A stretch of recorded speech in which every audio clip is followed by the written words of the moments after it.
The Leprechaun in the Basement by Kathy Tucker. Illustrations by John Sandford. O'Leary was a leprechaun. A long time ago, he had come from Ireland, stowed in a trunk.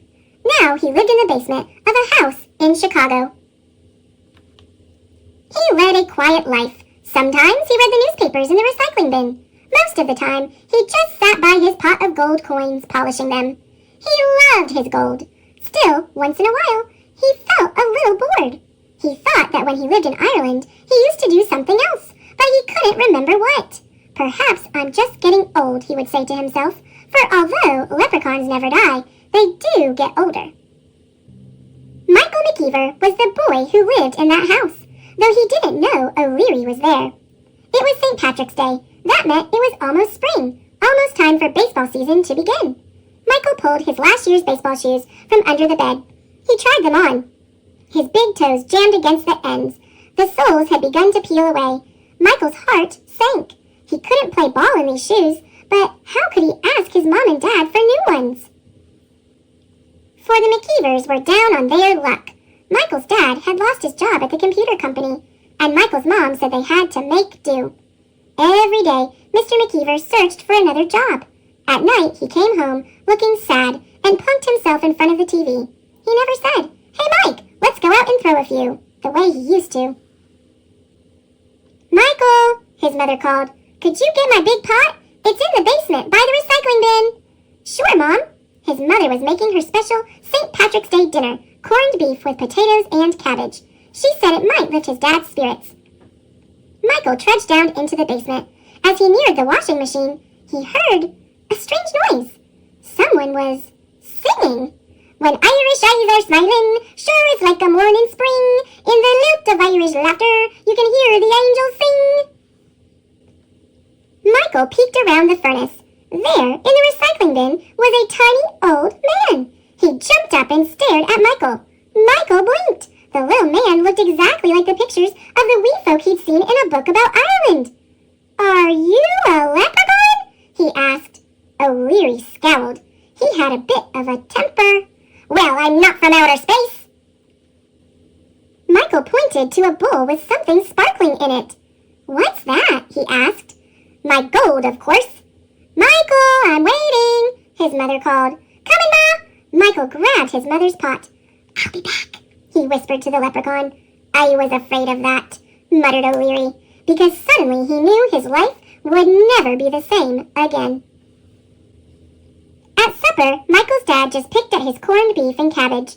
Michael could hardly eat either. He couldn't wait to talk to the leprechaun again. But after the dishes were washed, his father went down to the basement to check on the hot water tank, and there was no chance.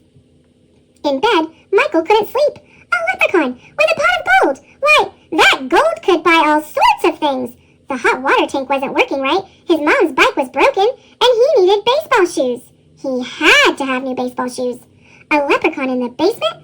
Maybe their luck was going to change. O'Leary was awake too. He had always liked to sing an Irish song on St. Patrick's Day, but he could see that he had been very foolish.